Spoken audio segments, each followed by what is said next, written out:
Naitwa Marcelina wa Ajabu playing here in the station where you listen and live.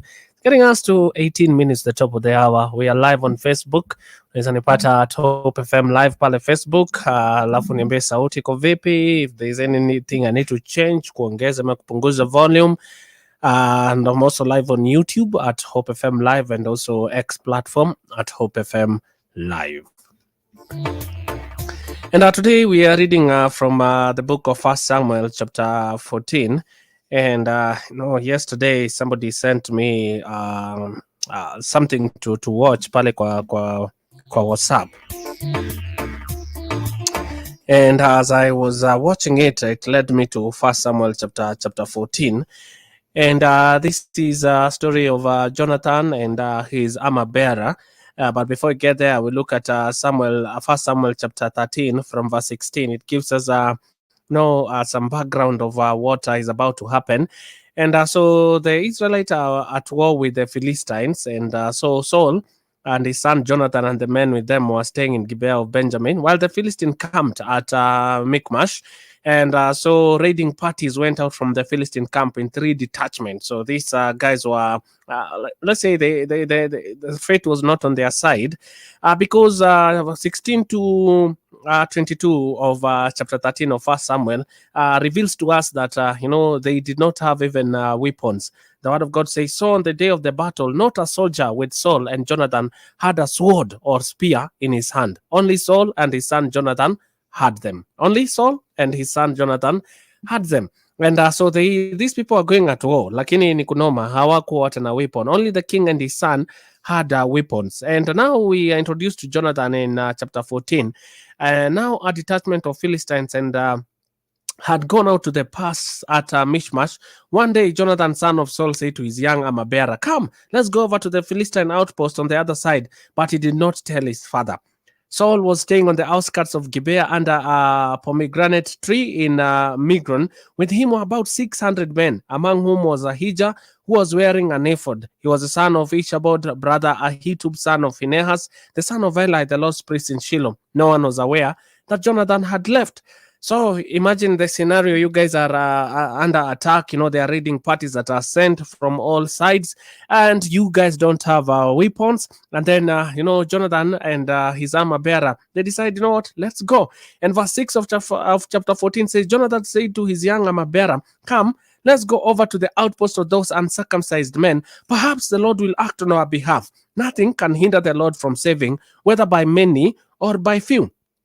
Nothing can hinder the Lord from saving, whether by many or by few.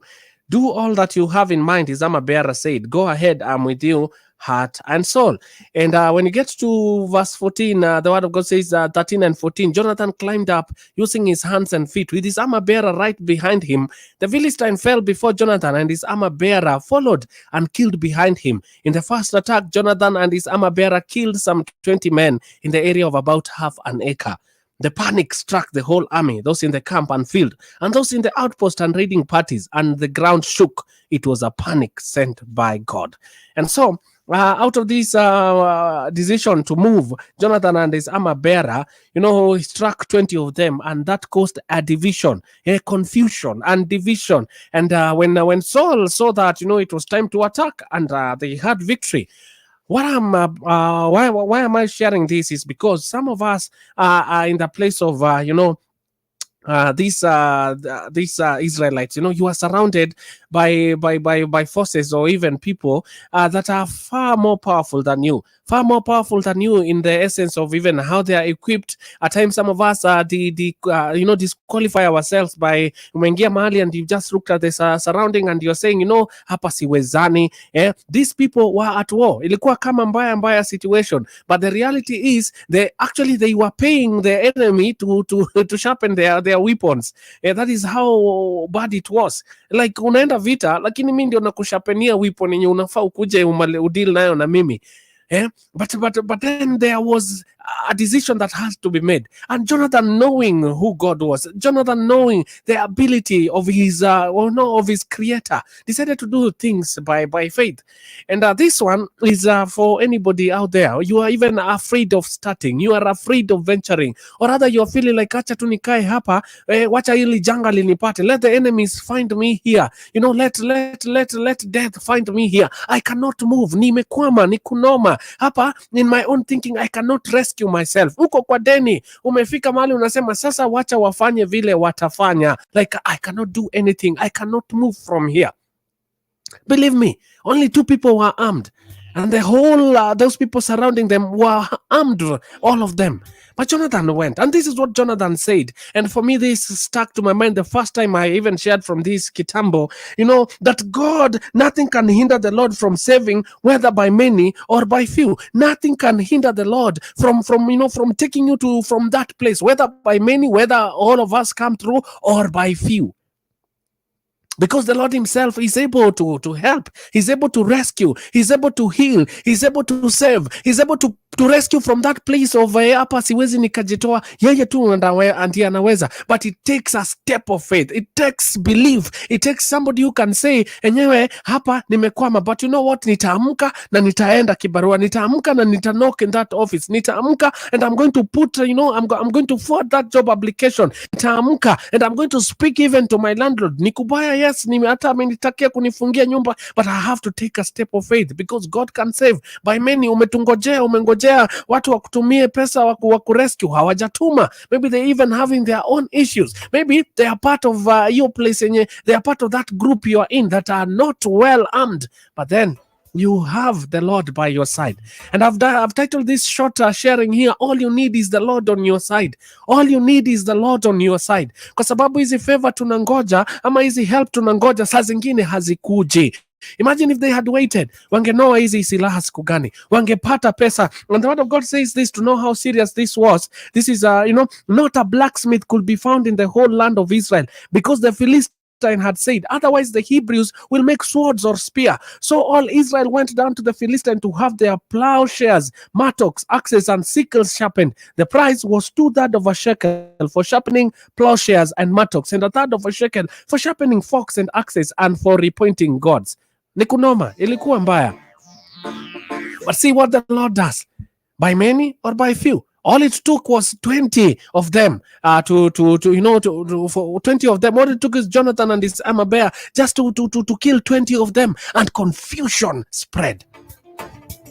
And if you read the word of God vizuri, utakuta inasema the panic struck the whole army, those in camp and field, and those in the outposts and raiding parties, and the ground shook. It was a panic sent by God. It was a panic sent by God. Imagine you can step into places and God does something ambayo inakufavor mbele hata ya kila mtu.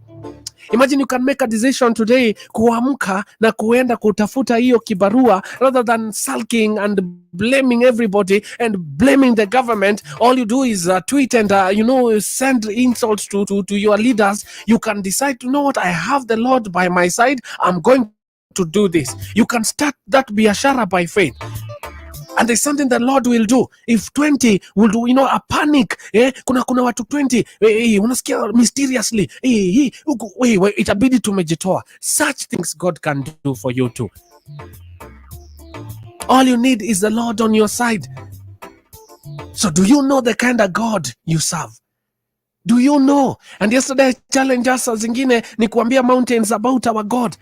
Tuache kufeel ni kama tumefika mwisho. Inakaa tumefika mwisho. You are in that hard place. Ni kunoma, yes. Umelemewa by nguvu zako uwezi, lakini imagine ukimpatia Yesu nafasi, anaweza akakusaidia. On that matatu right now as you are headed home, najua siku haijakuwa poa. Tomorrow do it again by faith. So before Saul realized kuna watu wetu walitoka hapa, there was victory already. So those who know the Lord, even in that crowd, can help. So tuache kukaa kwa crowds ambazo zimejaa uoga na zinaangalia nguvu zetu na abilities za minds zetu. Saa zingine it just takes a decision of faith and say, you know what, we are venturing here. You know what, we are starting this. You know what, tuko hapa, but we are going to ask even for a few days by faith, and we're gonna get this rent, we are gonna get this money. Tutoke kwa kukaa kwa groupings ambazo zinafanya imani yetu inakosa kufanya kazi. Faith is not logical at times. Most of the time it's not logical. A panic caused by God.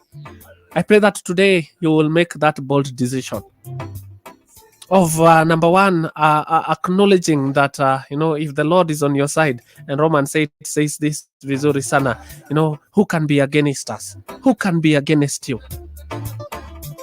If the Lord is on your side, who can be against you? Jonathan understood, as long as I have the Lord on my side, hapa mambo itakuwa sawa. It did not make sense. But even when Saul saw that, he asked, hebu niambieni kwa hii camp ni akina nani hawayuko? And then they said, only 2 people, your son and his armor bearer. And they went out there. All you need is the Lord on your side. If he says move, move. But one thing you cannot afford to do this afternoon is to give up. Somebody wrote Joseph, and I've just called Joseph as songs were playing here. I want to tell you, Joseph, you don't give up. Don't give up. Don't give up. Don't give in to the lies of the devil. Don't give up about what it is the Lord is saying concerning your life. Don't give up kwa sababu kuna magumu. Don't give up kwa sababu that happy place of yours is no longer as happy as before. Don't give up. And now that your applications appear like they are not being seen, don't give up. Don't give up. You continue moving by faith. Break out of those groupings ambazo zinaangalia logic and sense and all these things. At times you have to say we twende hivi, and you'll be shocked. Your testimony, what the Lord will do through you, will be a testimony to everybody. That is my prayer for you. As long as the Lord is on your side, all you need is the Lord on your side. Hizo credentials unatafuta, hizo madoza kuhongana, anko alali unampigia simu kwa connection. All you need is the Lord on your side. May God help us.